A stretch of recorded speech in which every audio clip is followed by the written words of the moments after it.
আপনার জীবন একটা কঠিন সময়ের মধ্য দিয়েই যাচ্ছে। ব্যর্থতা একের পর এক এসে ধাক্কা দিচ্ছে, স্বপ্নগুলো ভেঙে পড়ছে, আর আশপাশে সবাই বলছে এটা তোমার পক্ষে কখনোই সম্ভব নয়। কিন্তু আমি আপনাকে একটা প্রশ্ন করতে চাই, আপনি কি সত্যিই বিশ্বাস করেন যে এই কঠিন সময়ই আপনার গল্পের শেষ? একটা সত্য কথা বলি, বিশ্বের প্রতিটি সফল মানুষের জীবনে এমন সময় এসেছে যখন সবকিছু শেষ হয়ে গিয়েছে বলে মনে হয়েছে, কিন্তু তারা হাল ছাড়েনি। তারাই একদিন ইতিহাস তৈরি করেছে। আজ আমি আপনাদের এমন একজনের গল্প বলবো যে একসময় তিনি সমাজের চোখে একজন সাধারণ ছেলে ছিল, কিন্তু নিজের হার না মানা মানসিকতার জন্য একদিন অসাধারণ হয়ে উঠেছে। এটি শুধু গল্প নয়, এটা আপনার জন্য একটি বার্তা। কারণ হয়তো আজকের এই গল্প একদিন তোমার জীবন বদলে দেবে। অর্ক নামের একটি ছেলে ছিল।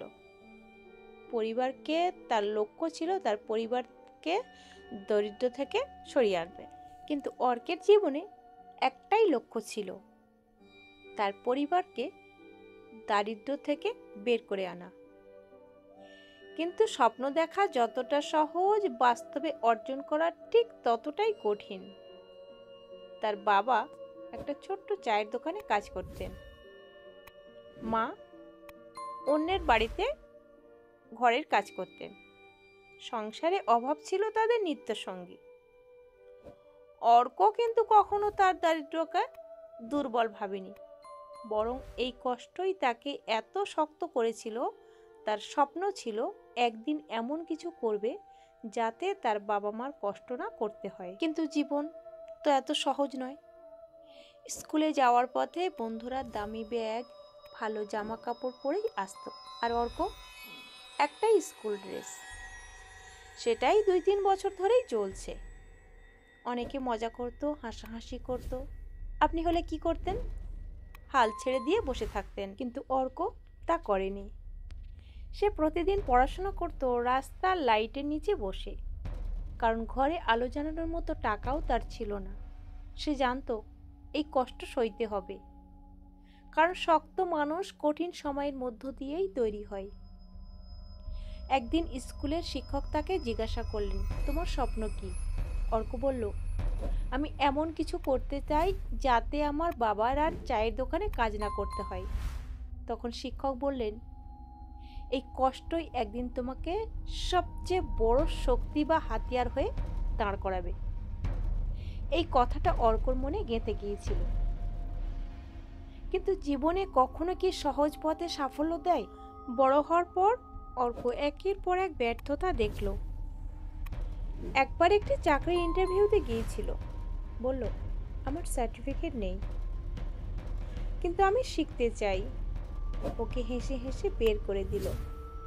এটাই সেই মুহূর্ত যেখানে বেশিরভাগ মানুষ হাল ছেড়ে দেয়, কিন্তু অর্ক সে আরও কঠোর পরিশ্রম শুরু করলো। কোথা থেকে শিখবে? তার তো টাকার অভাব। তাই তো সে লাইব্রেরিতে বসে পড়া শুরু করলো, ফ্রিতে অনলাইনে শেখার চেষ্টা করলো। একটা ছোট্ট কাজ পেল, সেটার পাশাপাশি শেখাও চালিয়ে গেল। একদিন একটা সুযোগ এলো, একটা ছোট্ট কাজের সুযোগ কোম্পানিতে। সে খুবই একটা ছোট্ট পদে কাজ পেল, কিন্তু অর্ক জানতো এটাই শুরু। সে কাজে ঢুকে গেল, শেখা শুরু করলো। দিনের পর দিন রাত জেগে সে নতুন কিছু শিখতে লাগলো। বছর 2 পরে সেই কোম্পানির সে সবচেয়ে দক্ষ কর্মচারী হিসেবে তৈরি হলো। তারপর নিজের একটি ছোট্ট ব্যবসা শুরু করলো। আজ হাজার হাজার মানুষ তার জীবিকার উপরেই তার কোম্পানি চলে। একটা সময় যে ছেলেকে নিয়ে সবাই খুব হাসাহাসি করত, আজ সেই ছেলেকে সবাই উদাহরণ হিসেবেই দেখে। এখন বলুন, জীবনে কি বাধা আসবে না? আসবেই। জীবন আপনাকে পরীক্ষা নেবে, ধৈর্যের পরীক্ষা। আপনি যদি হাল ছেড়ে দেন তাহলে সত্যিই সব শেষ হয়ে যাবে। কিন্তু যদি বিশ্বাস রাখেন, লেগে থাকেন, তাহলে আপনি একদিন ঠিকভাবে গড়ে উঠতে পারবেন। অর্কের মতো হাজারো মানুষ আছে যারা প্রথমে ব্যর্থ হয়েছে কিন্তু থেমে থাকেনি। আজকের কষ্ট একদিন আপনার সবচেয়ে বড় শক্তি হবে। শুধু লেগে থাকতে হবে। আপনি হয়তো এখন কঠিন সময়ের মধ্য দিয়ে যাচ্ছেন, কিন্তু ভাবুন, এটাই কি শেষ, নাকি আপনার লড়াই শুরু হওয়ার আসল সময়? সিদ্ধান্ত আপনার। হাল ছেড়ে দেবেন নাকি স্বপ্নের জন্য লড়াই করবেন? এই গল্পটি যদি আপনাকে একটু হলেও অনুপ্রাণিত করে, তাহলে আজ থেকেই শুরু করুন। একটি ছোট্ট পদক্ষেপ নিন। আর যদি মনে হয় এই ভিডিওটি অন্যদের অনুপ্রাণিত করতে পারে, তাহলে শেয়ার করুন।